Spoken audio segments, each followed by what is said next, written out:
எனக்கும் சிம்புக்குமான உறவு முறையை பற்றி ஒரு கணவன் மனைவிக்கு இருந்தது மாதிரி சொல்கிறேன். சிம்புங்கிறது என் பொண்டாட்டி மாதிரி. இந்த பாட்லிங்கிறவங்களாம் இருக்காங்கல்ல, காப்பி அடித்து தான் படம் எடுக்கிறாங்கிறது ஊருக்கு தெரியுது. இருந்தாலும் அவர் பெரிய கிரியேட்டர் மாதிரி ட்ராவல் பண்ணிட்டு இருக்கிறப்ப அவனுக்குள்ளார ஒரு மண்டையில் ஏறும். 4 படம் வெற்றிமாறன் ஃப்ளாப் கொடுத்தாச்சுன்னா இந்த மக்கள் வெற்றிமாறனை பற்றி பேச மாட்டாங்க. தருதலைகளாக ஊரில் சுற்றுறது தான் சினிமாவுக்கு வரும். இப்போ ஜென்சி கிட்டலாம் எப்படின்னா, ஒரு பொண்ணை காதலிக்கணும், நல்லா வாழ்கிறத பற்றிலாம் யோசிக்கக்கூடாது, நல்லா என்ஜாய் பண்ணணும். எல்லாரும் வேணுங்கிறவன் அப்படிங்கிறவனும் நோட்டாவில் தான் ஓட்டு போடுவான், எவனுமே வேணாங்கிறவனும் நோட்டாவில் தான் ஓட்டு போடுவான். அதனால சிம்பு வந்து ஓட்டு போட்டது நோட்டாவில். ஒரு காலத்தில் தமிழ் சினிமாவில் சிம்பு சாரை வச்சு கெட்டவனாக வள வந்த ஒருத்தர் இன்னைக்கு சிம்பு சாருக்கு கெட்டவனாக இருப்பாரா அப்படின்ற மாதிரி ஒரு கேள்வி வந்து சோசியல் மீடியா மத்தியில் ரொம்ப பெருசாக ஒரு கேள்வி எழுப்பியிருக்கு. ஸோ அப்படிப்பட்ட நம்மளோட என்என்கே சார் வந்து நம்மளோட இணைஞ்சிருக்காரு. அவரோட ஒரு பெரிய விவாத நிகழ்ச்சியாகவே இதை போகலாம் அப்படின்ற ஒரு ஐடியாவில் அவருக்கு வணக்கத்தை சொல்லலாம். வணக்கம் சார். வணக்கம் மணிகண்டன். எப்படி இருக்கீங்க? ஃபர்ஸ்ட் விஷயம், எப்படி இருக்கீங்கன்னு கேட்டிங்களா? எப்படி சொல்கிறது, நல்லா இருக்குன்னு சொன்னால் கண்டிப்பாக நான் நல்லா இல்லை, நல்லா இல்லைன்னு சொன்னாலும் இப்போ நல்லா இல்லாத மாதிரியா இருக்கிறேன். ஹேண்ட்ஸமாக இருக்கீங்க, அது மாதிரியான விஷயமா இருக்குது. ஆனால் நல்லா இருக்க வேண்டிய கற்பனையில் ஒரு வாழ்க்கை வாழ்வோம் இல்லையா, அது நமக்கு கிடைக்காம போச்சுங்கிற ஒரு வருத்தம் என்றைக்குமே இருந்துகிட்டு இருக்குது. ஏன்னா ஒரு உதவி இயக்குனராக இருந்து ஒரு டைரக்டர் ஆகிறோம் அப்படின்னா அந்த படம் வந்து வெளியில் வந்து ஹிட் அடிச்சதுன்னா அதோடய வாழ்க்கையே மாறிடும். ஆமாம், அதான் சினிமாக்காரன் வாழ்க்கை அதுதான். அதாவது பிளாட்ஃபார்மில் இருப்பான், என்ன சொல்கிறது, இப்போ உதாரணத்துக்கு வந்து நெல்சன் எடுத்துக்கங்க.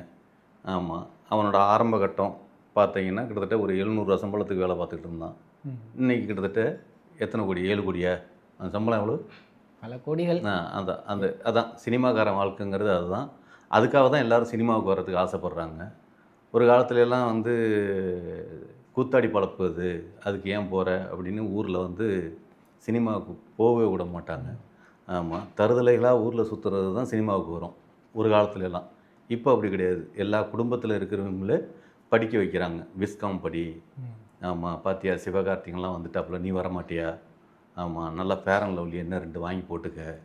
ஆமாம், அந்த கார்னியர் ஷாம்பை வச்சு குளிச்சேன்னா உனக்கு முடி பொலன்னு இருக்கும் அப்படின்லாம். மண்டையில் முடியே இல்லாட்டினாலும் மண்டை எங்கேயோ இடிக்கிற மாதிரி இருக்கே சார். இல்லை, இப்போ எனக்கு மண்டையில் முடி இல்லை இல்லையா, நட்டுக்கலாம் அப்படின்னு சொல்லி அது, அதாவது முடி நடுறவங்க இருக்காங்க. இப்போ விஜய்லாம் முடியை நட்டுருக்கதா சொல்கிறாங்க. சல்மான் கான் நட்டுருக்காரு, அவர் கொட்டிருச்சாப்போ? ஆமாம், நட்டதாக சொல்கிறாங்க. அதாவது கொட்டினா நட வேண்டியது தானே. இந்த நடுறது எப்படின்னா, ஆமாம், சரியாக நட்டுட்டாங்கன்னா விளைச்சல் நல்லா இருக்குமா. ஆமாம், சரியாக நடலைன்னா அப்புறம் பிச்சுக்கிட்டு போயிடுமா. அது மாதிரிலாம் சொல்கிறாங்க. அதனால் சரியாக நடுறவன் எவன் அப்படின்னு சொல்லி அதுக்கு டாக்டர் இருக்காங்க. எது, நாற்று நடுறதுக்கு விவசாயி எப்படியோ அதே மாதிரி நடுறதுக்கு டாக்டர் இருக்கானுங்க. அந்த டாக்டரோட கன்சல்டிங் ஃபீஸ்லாம் வேறு லெவல். ஆமாம், உங்கள் தலையில் அந்த நடலாமா அப்படிங்கிறதுக்கு அவனுங்க ஃபீஸ் சொல்கிறது இருக்குல்ல, நடுறதுக்கே வேறு லெவலு. நடலாம் அப்படின்னு சொல்கிறதே வந்து, ஆமாம், உங்களுக்கு வந்து எப்படி எங்கேருந்து அதாவது திருப்பதியில் நம்ம தலையில் நடமாட்டாங்க, நம்மள்கிட்ட இருக்கிறதே எடுத்து நடுவாங்க. ஆமாம், இப்போ நமக்கு உதாரணத்துக்கு வந்து நம்ம தாடியில் இருக்கிறத பிடுவாங்க, தாடியில் இருக்கிறது செட் ஆகலைன்னா நெஞ்சில் இருக்கிறத பிடுவாங்க. சீரியஸாங்க, நான் ஜோக்குக்காக சொல்ல, சீரியஸாக. ஆனால் இங்கே நடந்துன்னு முடிவு பண்ணிட்டாங்கன்னா எங்கேருந்தும் பிடுங்கி வைப்பாங்க. Okay sir. ஆனால் தான் பிடுங்குவாங்க. அடுத்தவங்க இப்போ உங்கள் இதை தூக்கி எனக்கு வச்சுக்க முடியாது. ஏன்னா இன்னைக்கு பெரிய பெரிய ஆக்டர்ஸ் வரைக்கும், ஆமாம், எல்லாருமே இவர் சத்யராஜ் ஐயா தான் நடலை. ஆமாம், அது நடுறதுக்கு முயற்சி பண்ணாலும் சில உப்பு மண்ணில் வந்து விவசாயம் பண்ண முடியாது இல்லையா. அது மாதிரி அந்த தலையெல்லாம் வந்து வயசாயிருச்சு, அதனால அதில் நட முடியாது அப்படிங்கிறதுனால அவங்க அதுக்கான முயற்சி பண்ணல. அதே மாதிரி நானும் நடுறதுக்கு முயற்சி பண்ணியிருக்கேன். முடியாதுன்னு சொல்லலை, என்கிட்ட காசு இல்லை. ஆமாம், காசு யாராவது நடுறதுக்கு காசு கொடுத்தாங்கன்னா நான் நட்டுப்பேன்.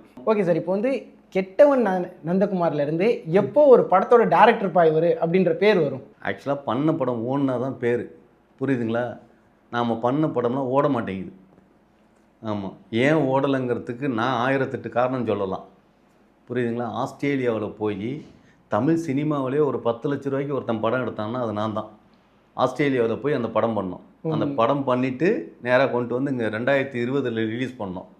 2020 பிப்ரவரியில் நாங்கள் ரிலீஸ் பண்ணுறோம். March corona. ஆமாம், கொரோனாங்கிறதுனால தான் என் படம் ஓடலை அப்படின்னு நான் சொன்னேன்னா அது தப்பு. புரியுதுங்களா? படம் நல்லா இருந்தால் அது எப்போதும் ஓடும். படம் நல்லா இல்லைன்னா ஓடாது. அதான் முறை. அதனால நான் நல்ல படம் எடுத்தேனா தப்பான படம் எடுத்தேனா அது உங்களை பொறுத்த வரைக்கும் நல்ல படமா இருக்கலாம், ஆடியன்ஸை பொறுத்த வரைக்கும் கெட்ட படமா தப்பாயிருச்சு. இருக்கலாம். ஓகே அதான் சார். காரணம். இப்போ சிம்பு சார் கூட உங்களுக்கு திரும்ப ஒரு கம்பேக் இருக்கு அப்படின்னா எந்த குளறுபடியும் இல்லாமல் நல்லபடியாக எடுத்து முடிச்சிருவீங்களா? ஆ அதாவது என்ன சொல்கிறது, இப்போ ஒரு கல்யாணம் பண்ணுறோம். புரியுதுங்களா? கல்யாணம் பண்ணி ஹஸ்பண்ட் அண்ட் ஒய்ஃபாக வாழ்ந்துட்டு இருக்கிறப்ப பொண்டாட்டி வந்து ரொம்ப டார்ச்சனான பொண்டாட்டி, இந்த பொண்டாட்டியோட வாழ்கிறதுக்கு பேசாமல் நம்ம மருந்து குடித்து செத்துடலாம் அப்படின்னு சொல்லி அன்பான பொண்டாட்டியாகவே இருப்பாள். ஆனால் அந்த அவளோட அன்பை புரிஞ்சிக்காமல் நாம் சில நேரத்துலலாம் வந்து என்ன சொல்கிறது, வீட்டில் நமக்கு சோறு போடுறாங்க அப்படின்னு நம்ம நினச்சி அந்த சோறை நாய்க்கு போடுறது மாதிரி போடுவாங்க சில நேரத்தில். அது நம்ம நாயாக இருந்து பார்த்தோம்னா அந்த சோறு நமக்கு நல்ல சோறு. இதை யாரையும் தாக்கி பேசலைல்ல? எதுக்கு யாரை தாக்கி பேசுகிறேன்? இல்ல, ஏங்க நான் உதாரணமாக பேசுகிறேன். இல்லை, எனக்கு ஒரு கன்ஃபியூசன், அதனால நான் டவுட் கேட்டுக்கிறேன், வேற ஒன்றும் இல்லை இல்லை, நான் என்னன்னா எனக்கும் சிம்புக்குமான உறவு முறையை பற்றி ஒரு கணவன் மனைவிக்கு இருந்தது மாதிரி சொல்கிறேன். புரியுதுங்களா?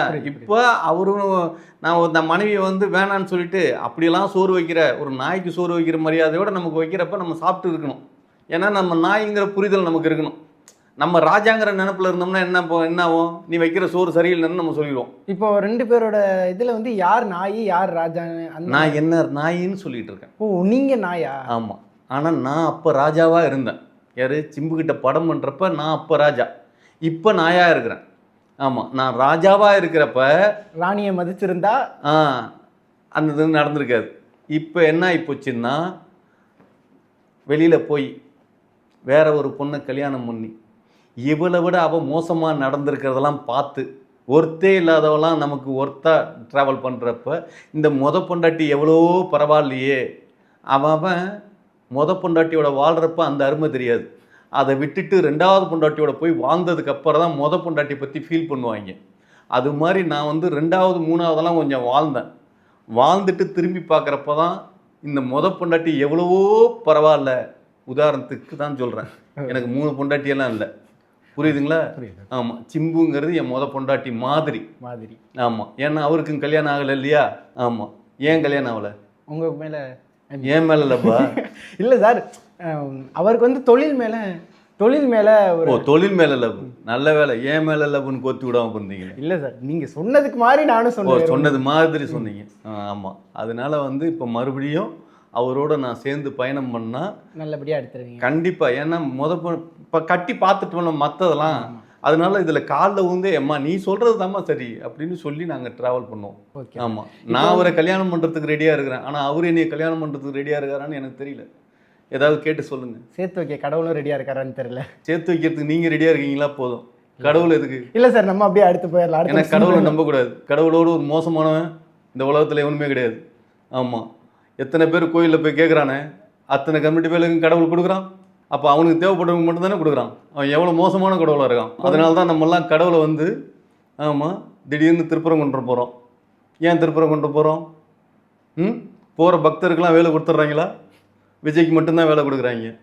திருப்புறம் கொண்டுறோமா இல்லை திருச்செந்தூரா? வேலை வாங்கினாரு. வேலை வாங்கினாரு. ஆமாம், எவனோ ஒருத்தன் முருகன்னா வேலை கொடுப்பான். நீங்கள் நிறையா இன்டர்வியூவில் வந்து திரும்ப வந்து கெட்டவன் எடுக்கிறோம், ரீசூட் பண்ண போகிறோம் அப்படின்ற மாதிரி சொல்லிட்டு இருக்கீங்க. ஆமாம், எடுத்தா இப்போ உள்ள ஜென்சிக்கு ஓடுமா, ஒர்க் அவுட் ஆகுமா? அதாவது அந்த படத்தோட கான்செப்ட் வந்து இன்னைக்கு வேறு மாதிரி. அதாவது அந்த படத்தில் என்னென்னா, ஒரு பொண்ணை காதலிச்சு அந்த பொண்ணு கூட நல்ல விதமாக வாழணுங்கிறது மாதிரி தான் அந்த கதை. புரியுதுங்களா? இப்போ ஜென்சிக்கிட்டலாம் எப்படின்னா, ஒரு பொண்ணை காதலிக்கணும். ஆமாம், நல்லா வாழ்கிறத பற்றிலாம் யோசிக்கக்கூடாது, நல்லா என்ஜாய் பண்ணணும். அதுதான் இன்றைக்கி இருக்கிற மனநிலை. உண்டா இல்லையா? அப்போ அது மாதிரி தான் நம்ம படம் எடுக்கணும். ஆமாம், எல்லோரும் என்ஜாய் பண்ணுவோம், எல்லோரும் என்ஜாய் பண்ணி வாழ்வோம் அப்படிங்கிறது மாதிரி தான் இன்றைக்கி.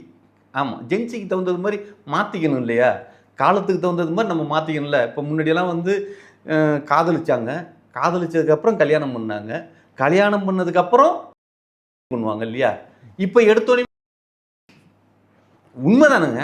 இன்னைக்கு என்ன ட்ரெண்டிங் அப்படி தானே. பார்த்தோன்னே பிடிச்சி போச்சு தான் லவ்லேயும் ஒரு அண்டர்ஸ்டாண்டிங்லாம் வந்துருச்சு. இது இந்த அதுல எல்லாம் எல்லாமே அண்டர்ஸ்டாண்டிங் எல்லாம் இருந்து முடிச்சதுக்கப்புறம் தான் கல்யாணம். புரிஞ்சிருச்சா உங்களுக்கு? இப்போ ரீசெண்டாக பார்த்தீங்க அப்படின்னா எலெக்ஷனோட ப்ரெஸ் மீட்டில் வந்து சிம்பு சார் ஒன்று சொல்லியிருக்காரு, நான் ஒரு நடிகனா எல்லா கட்சிக்காரங்களையுமே அனுசரித்து தான் போகணும். அந்த மாதிரி வந்து அதை மீன் பண்ணாரா இல்லையான்றது கட்டத்தில், ஆனால் அந்த மாதிரின்ற ஒரு கருத்து வச்சுக்கோங்களேன். எல்லாருமே எனக்கு வேணும் தான், நான் இன்னாருன்னு கிடையாது, எல்லாருமே எல்லார் வருகையுமே நான் வந்து வரவேற்பேன் அப்படின்ற மாதிரி சொல்லியிருக்காங்க. அதை பற்றி உங்களோட கருத்து என்ன? ஆமாம், அதாவது ஜனநாயக கடமையை செய்யணும். ஓட்டு போடுறதுங்கிறது நம்மளோட ஜனநாயக கடமை. அதை வந்து எல்லாருமே செய்யணும். புரியுதுங்களா? எல்லாரும் வேணுங்கிறவன் அப்படிங்கிறவனும் நோட்டாவில் தான் ஓட்டு போடுவான், எவனுமே வேணாங்கிறவனும் நோட்டாவில் தான் ஓட்டு போடுவான். அதனால சிம்பு வந்து நோட்டாவில் ஓட்டு போட்டிருக்காருங்கிறத சொல்லாமல் சொல்லியிருக்காரு. ஓ, உங்களோட கருத்து? என்னோட கருத்துன்னு இல்லைங்க, அவர் சொன்னதே அதானே, எல்லாரும் வேணும் அப்படிங்கிறப்ப நம்ம நோட்டாவில் போடுவோம். இப்போ வந்து விஜய்க்கு போட்டுட்டு திமுகவுக்கு போடலைன்னா அது பிரச்சனை தானே. திமுகவுக்கு போட்டுட்டு எடப்பாடிக்கு போடலைன்னா அது பிரச்சனை தானே. யார் ஜெயிப்பான்னு தெரியல, அதனால பொதுவாக குத்தி. பொதுவாக குத்துறதுங்கிறது எதில் குத்த முடியும்? பொதுவாக குத்துறதுக்கு தான் ஒன்று வச்சிருக்கான்ல, அதுதான் நோட்டா. புரியுதுங்களா? அதனால சிம்பு வந்து ஓட்டு போட்டது நோட்டாவில். ஆமாம், உடனே வந்து சிம்பு வந்து காக்கி பேண்ட் வெள்ளை சட்டை போட்டுக்கிட்டு வந்தார், அதனால அவர் வந்து டிவி கேக்கு விசிலில் போட்டார் அப்படின்னு நினச்சிக்காதீங்க. ஏன்னா முக ஸ்டாலின் ஐயா கூட வெள்ளை சட்டை காக்கி பேண்டில் தான் வந்தார். உண்டா இல்லையா? அப்போ அவர் வந்து விசிலில் ஓட்டு போட்டாரா? இப்படியெல்லாம் கற்பனைக்கு நம்மளா போயிடக்கூடாது. ஆக மொத்தம் சிம்பு ஓட்டு போட்டது நோட்டாவில். ஆமாம், அவர் தான் அதை சொல்லாமல் சொல்லிட்டார். சில விஷயங்கள்லாம் சிம்பாலிக்காக இருக்கணும் இல்லையா? ஆமாம்.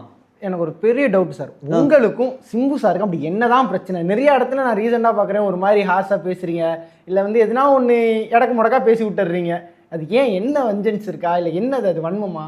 வன்மமா வஞ்சன்ஸா? ஏங்க, எனக்கு வாழ்க்கையில் நான் உதவி இயக்குனராக இருக்கிறப்ப ஒருத்தன் எனக்கு படம் கொடுத்தான்னா அவன்கிட்ட எப்படி நான் வஞ்சன்ஸாக இருக்க முடியும்? அப்புறம் ஏன் இப்படி ரொம்ப கோபமாக பேசுகிறீங்க? நான் பார்த்த வரைக்கும் கோபமாக பேசுகிறீங்கன்னு இல்லைங்க, அதாவது என்னென்னா, உங்களுக்கு சோறு ஊட்டு விட்றேன்னு சொல்லி சோத்தெல்லாம் பிடிச்சி வாயில் வச்சு ஊட்டுற நேரத்தில் ஆமாம் பேசாமல் அந்த சோறை தூக்கி விட்டு இருந்துட்டா உங்களுக்கு எவ்வளோ கடுப்பு வரும்? வருமா வராது? அகோர பசியில் இருக்கீங்க. ஸோ ஏக்கம் அப்படி வச்சுக்கலாமா? அதான் சொல்கிறேன். இப்போ கூட எப்படி பேசிக்கிட்டு இருக்கேன், நல்லா இப்படி தானே பேசிகிட்டு இருக்கேன். இதை வந்து வன்மமாக பேசிகிட்டு இருக்கேங்கிற லிஸ்ட்டில் வச்சுக்கிட்டா நான் என்ன பண்ணுறது? ஆனால் இந்த என்என்கே சார் வந்து ஒரு 10 வருஷத்துக்கு முன்னாடி இப்படி பேசலையே, அதானே ஒரு பெரிய இதுவாக இருக்குது. அதுதான் நான் வெரி பிகினிங்லேயே சொன்னேன். ஆமாம், நான் அந்த நேரத்தில் ராஜாவை வந்துட்டேன், இப்போ பிச்சைக்காரனாக இருக்கிறேன். ஆமாம், அது காரணம் என்னென்னா, ஆமாம் இந்த தலையில் கொஞ்சம் ஏறிக்கும் தெரியுமா? ஆமாம், சில பேர்லாம் வந்து என்ன சொல்கிறது, இந்த இப்போ அட்லிங்கிறவங்களாம் இருக்கான்ல, காப்பி அடித்து தான் படம் எடுக்கிறாங்கிறது ஊருக்கு தெரியுது. இருந்தாலும் அவர் பெரிய கிரியேட்டர் மாதிரி ட்ராவல் பண்ணிகிட்டு இருக்கிறப்ப அவனுக்குள்ளார ஒரு மண்டையில் ஏறும். நம்ம ராஜாங்கிற இந்தியாவிலேயே பெரிய டைரக்டருங்கிறப்ப ஒரு ஏத்தம் இருக்கும் இல்லையா? அது மாதிரி டைரக்டர்லாம் ஆகிட்டு அவன் பண்ணுறான். நம்ம ஆகாமையே அந்த நிலைமைக்கு இருந்தோம். புரியுதுங்களா? ஒருத்தன் அந்த இடத்துக்கு போயிட்டு பண்ணுறதுலே நம்மளால் ஏற்றுக்க முடியல, போகாமல் அந்த ரேஞ்சுக்கு பண்ண எவனாவது ஏற்றுப்பானா? அதனால் காலம் கடந்ததுக்கப்புறம் சூரிய நமஸ்காரம் பண்ணி அது கண் கெட்டதுக்கப்புறம் புத்தி வந்து இப்போ பிரயோஜனம். ஆமாம், இப்போ கூப்பிட்டு இருந்தாலும் எனக்கு படம் கொடுத்துருவானா? கொடுத்தா நல்லா தான் இருக்கும். ஆமாம், அடுத்தாப்புல விஜய்க்கு ஆப்போசிட்டாக ஒரு கட்சியில் அந்தால முதலமைச்சரை வச்சு படம் எடுக்கிற அளவுக்கு பண்ணி விடுவேன். ஓகே, இப்போ நான் வந்து நீங்கள் விஜய் சாரை சொன்னேன்னா திரும்ப நான் விஜய் சார்ட்டே வரேன். ஒருவேளை விஜய் சார் சினிமா விட்டு போயிட்டாரு, திரும்ப நான் வந்து சினிமாவுக்கு வரேன், அதுவும் உன்னோட கெட்டவன் படத்தை பண்ணுறேன் அப்படின்னா அவருக்கு என்ன டைட்டில் வைப்பீங்க அந்த படத்துக்கு? இல்லை கெட்டவன் படத்துலாம் அவர்லாம் பண்ண முடியாது. அவருக்குன்னு ஆக்சுவலாக வந்து நல்லா ஒன்று தெரிஞ்சுக்கங்க, நான் வந்து விஜய் வச்சு படம் எடுக்கணும் அப்படின்னு கிட்டத்தட்ட 12 வருஷம் அவரை நான் ஃபாலோ பண்ணியிருக்கேன்.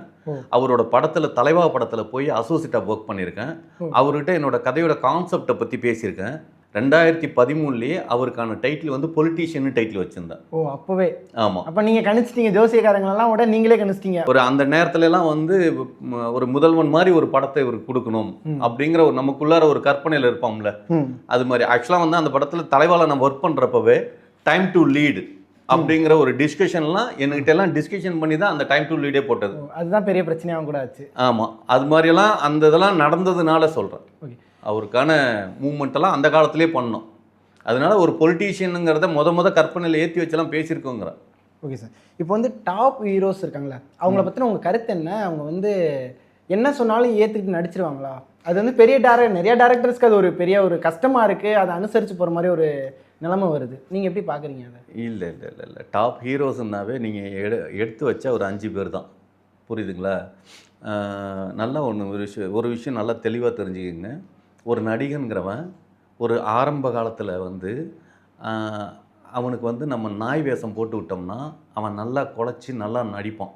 அவன் நாயாகவே நமக்கு மாறி நிற்பான். இப்போ நாய் வேஷம் போட்டு ஒருத்தன் நடிச்சிருக்கான் அப்படின்னோடனே நம்ம அடுத்தடுத்த டேரக்டர்ஸ் எல்லாம் அப்படியே வேறு வேறு வேஷம் போட்டு இப்போ கடைசியாக அவரை வந்து ஒரு சிங்க வேஷம் போட்டு நடிச்சிருப்பான். இப்போ சிங்க வேஷம் போட்டு நடிக்கப்பட்ட அவன் காட்டுக்கு ராஜா, சிங்கம் தானே காட்டுக்கு ராஜா அப்படிங்கிற அந்த ராஜ வேஷத்தை நீங்கள் கட்டி விட்டதுக்கப்புறம் மறுபடியும் எவனாவது போய் நீங்கள் நாய் வேஷம் போடுங்க சார் அப்படின்னா அவன் ராஜாவாகவே வாழ ஆரம்பிச்சிட்றான். நம்ம நாயாக இருந்து தானே நம்ம சிங்கமாக மாறி இருக்கோங்கிற நினப்பு அவங்கள்ட்ட கிடையாது. புரியுதுங்களா?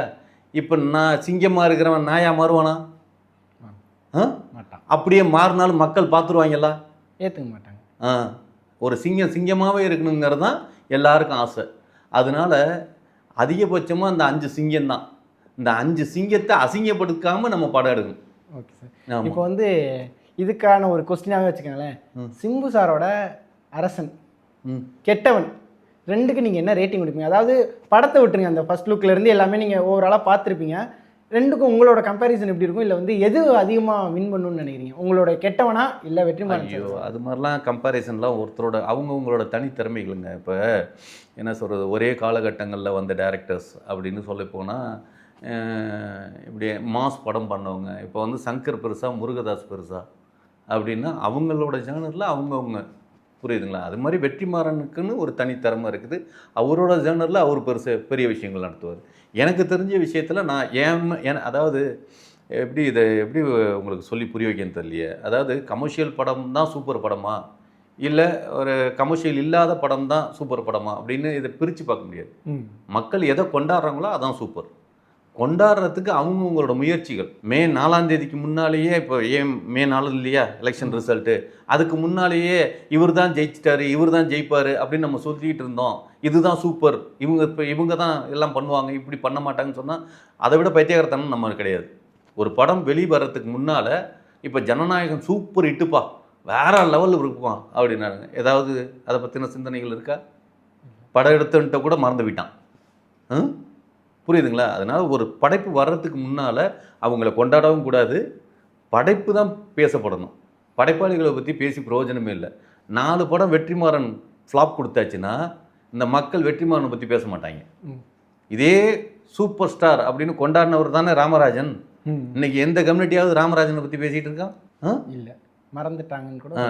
இப்போ விஜயை வச்சு இவ்வளோ தூக்கி இன்னைக்கு வந்து விஜய் தான் அப்படின்னு தூக்கி கொண்டாடுற மக்கள் ஒரு தேர்தலில் தோல்வி அடைஞ்சு அடுத்தாப்புல ஒரு 4 வருஷத்துக்கு படம் பண்ணாமல் இருந்தாப்புலன்னா மறுபடியும் விஜய்க்காக நான் உயிரை கொடுப்பேன்னு எவ்வளவு பேசுவா? என் பிள்ளையெல்லாம் கொன்னுவிட்டு நானும் செத்துருவேன் அப்படிங்கிற சொல்கிற அளவுக்கு இன்னைக்கு பற்று வைக்கிறாங்கல்ல, ஒரு வெறித்தனமான பற்றோடு இருக்காங்கல்ல. இந்த பற்றெல்லாம் நீடிக்குமா? எதுவுமே காலம் கடந்து செல்லும். அதனால இது பெருசு அது பெருசுலாம் நம்ம யோசிக்க வேண்டிய தேவையே இல்லை. லாஸ்ட் கொஸ்டின் சார், சொல்லுங்க. இப்போ வந்து சிம்பு சாரோட முகஜாலியை வச்சு ஏஐல ஒரு படம் நீங்கள் கெட்டவனை வந்து ஏஐல பண்ணிட்டீங்க அப்படின்னா அந்த படத்தை நீங்கள் வந்து சிம்பு சாருக்கு வந்து கிஃப்ட் பண்ணணும். எந்த மாதிரி ஒரு டைமில் போய் அவருக்கு கிஃப்ட் பண்ணுவீங்க உங்களோட கெட்டவனை?